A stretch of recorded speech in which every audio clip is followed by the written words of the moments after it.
Well, thanks for joining us here on 9 News Plus of 9 News Weather Impact Team meteorologist Chris Bianchi. You've probably heard at this point that we're looking at a major, significant Arctic outbreak looming for Friday evening, and this will last all the way through Tuesday morning. We're going to break down for you what you can expect and also some details on snowfall totals as we head over the next couple of days as well. But at least here for today, we're going to be mostly on the quiet side on this Thursday. Temperatures getting into the upper 50s, but this will only be our third above average high temperature so far this month. So far this month, we're even before this whole cold snap that's coming, we're averaging about 5 degrees below average so far here in the month of January. So enjoy today, because these near 60-degree temperatures we're experiencing now, they are not going to last. Our Arctic cold front moves through. Today, though, upper 50s for us here in Denver. Lots of sunshine around. Temperatures a few degrees above average. Average high today in Denver is 45. Again, we've only had 2 other days with above average high temperatures so far this month. One of them was yesterday when we got up to about 49 degrees in Denver. Today about 10 degrees better than that. So pretty good jump in temperatures. Take the dog for a good old long walk, tire your dog out. I'm going to do that later today just because my dog's going to be real annoying this weekend when it drops down to -10 and she can't go outside, or just for a little bit. Meantime, tonight, 28 degrees. Mostly clear. It will turn a bit windy for us in the foothills. It's one thing to watch out for, but otherwise the main story will be those mild temperatures. Our average low this time of year, upper teens. Now, as we look ahead at tomorrow, we do get up to 44 degrees. By the way, tomorrow most of the day is probably okay. You probably heard that tomorrow's the beginning of it, but tomorrow's going to be generally okay in terms of the weather, especially the morning. You got anything to get done, tomorrow morning should be fine. It's not until I think about 1 to 6 p.m. that cold front moves through. That's going to usher in those much colder temperatures, of course, but also that'll kick up the wind. It's going to be one of those fronts that's going to be super noticeable. You're going to get a rush of wind. The dust will kick up, and those temperatures will start to plummet pretty quickly, come around 3, 4, 5 o'clock whenever that front moves through.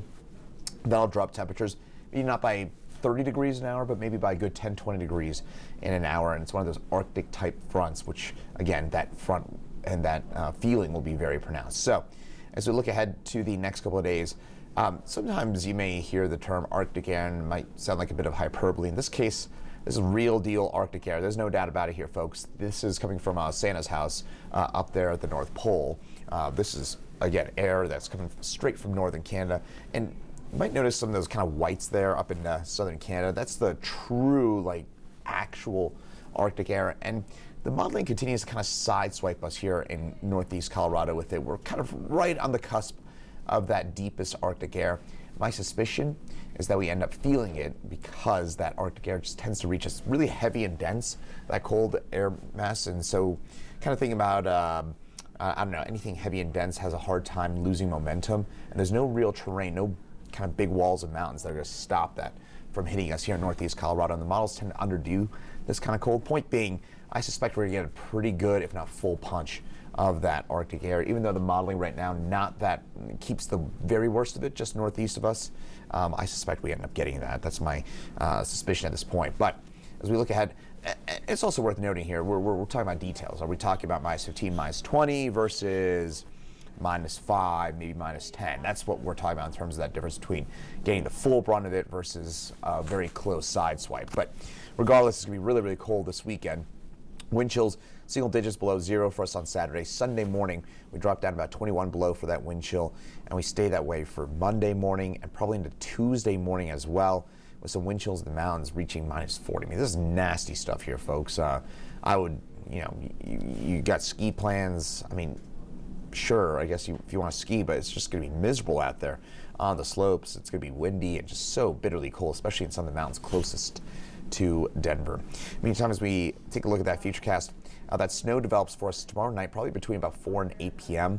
It'll develop from north to south. We can get some, might notice up by 4, cause a little kind of blip of darker gray. That's some localized banding that could put down a bit more than snow than what we got here. But I think generally speaking, we're talking about 2 to 4 inches of snow Friday evening, between Friday evening, tomorrow evening, and Saturday morning.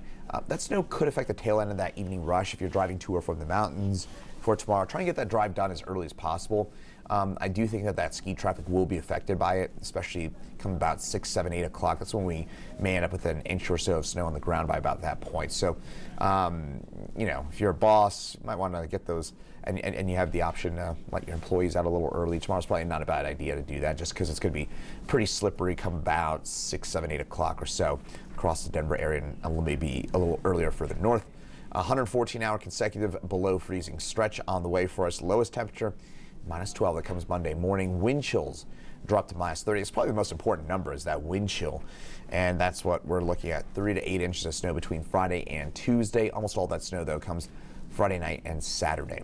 7-day forecast, weather impact days galore. Tomorrow night, Saturday, Sunday, Monday, Tuesday morning. 4 consecutive days of weather impact days because of that combination, not just snow, but wind and really cold air temperatures. So all that collectively just going to make it brutal out there. High temperatures in the single digits for Sunday and Monday.